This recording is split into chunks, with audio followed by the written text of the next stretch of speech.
Balochistan assembly کی اس تاریخی عمارت کو بالآخر گرانے کا فیصلہ کر لیا گیا ہے۔ وزیر بلوچستان میر سرفراز احمد بگٹی نے کل صبح اسمبلی کے اجلاس میں یہ اعلان کیا کہ اس عمارت کو گرانے کے لیے ٹھیکہ جاری کر دیا گیا ہے اور جلد ہی اسے گرانے کا عمل شروع کر دیا جائے گا، جس کے بعد اس کی تعمیر کا کام شروع ہوگا اور یہ منصوبہ 2 سال کے اندر مکمل کر لیا جائے گا۔ ان کا کہنا ہے کہ اس منصوبے کے لیے وفاقی حکومت فنڈز فراہم کرے گی۔ ہاں، بلوچستان میں جہاں پہ حکومت حمایت کر رہی ہے وہاں پہ ناقدین اس کی مخالفت بھی کر رہے ہیں۔ یہ بلوچستان اسمبلی کی جو تاریخی عمارت ہے 1973 میں بنی تھی اور اسے بلوچی گدان یعنی خیمے کی طرز پر تعمیر کرنے کا جو تصور ہے وہ سابق گورنر بلوچستان نواب اکبر خان بگٹی نے پیش کیا تھا اور اسی کے دور میں اس کا سنگ بنیاد رکھا گیا اور 1987 میں اس عمارت کی تعمیر کا کام مکمل کیا گیا اور بلوچستان اسمبلی جو 1970 میں پہلی دفعہ قائم ہوئی تھی اس کا اجلاس 1987 کے بعد یہاں پہ منعقد ہونا شروع ہوا۔ اس کے بعد سے اس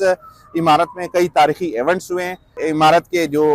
محفوظ کرنے کے جو حامی ہیں ان کا یہ کہنا ہے کہ یہ تاریخی اہمیت کی عمارت ہے اور یہ بلوچستان کی ثقافت کی آئینہ دار ہے تو اسے محفوظ کرنا چاہیے۔ حکومت کا کہنا ہے کہ یہ جو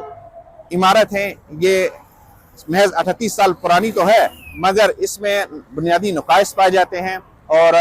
اس میں نئے کمروں کی تعمیر کی گنجائش نہیں ہے، جبکہ بارش کے دوران بھی یہاں پہ پانی ٹپکتا ہے۔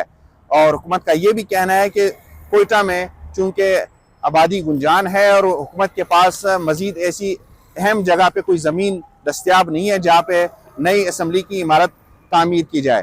اس لیے اس عمارت کو گرایا جا رہا ہے اور اس کی جگہ نئی عمارت تعمیر کی جائے گی اور اس میں بھی جو بلوچستان کی ثقافت ہے اس کو مد نظر رکھا جائے گا۔ ابتدائی طور پہ یہ اطلاعات ہے کہ اس منصوبے پہ 5 ارب روپے سے زائد خرچ کیے جائیں گے، لیکن بلوچستان میں عموماً یہ دیکھا گیا ہے کہ اس طرح کے جو منصوبے شروع ہوتے ہیں وہ وقت پر مکمل نہیں ہوتے، جس کی وجہ سے اس کی لاگت میں اضافہ ہو جاتا ہے۔ یہاں پہ ناقدین یہ کہتے ہیں کہ ہزاروں اسکول بنیادی ضروریات اور جو بنیادی سہولیات ہے اس سے محروم ہے۔ اربوں روپے اس عمارت پر خرچ کرنے کے بجائے اسکولوں کی جو بہتری ہے یا اسپتالوں کی بہتری ہے اور نئی عمارتوں کی جو ضروریات ہے اس کو مد نظر رکھتے ہوئے اس پر خرچ کیا جائے تاکہ عوام کے مشکلات میں کمی آ سکے۔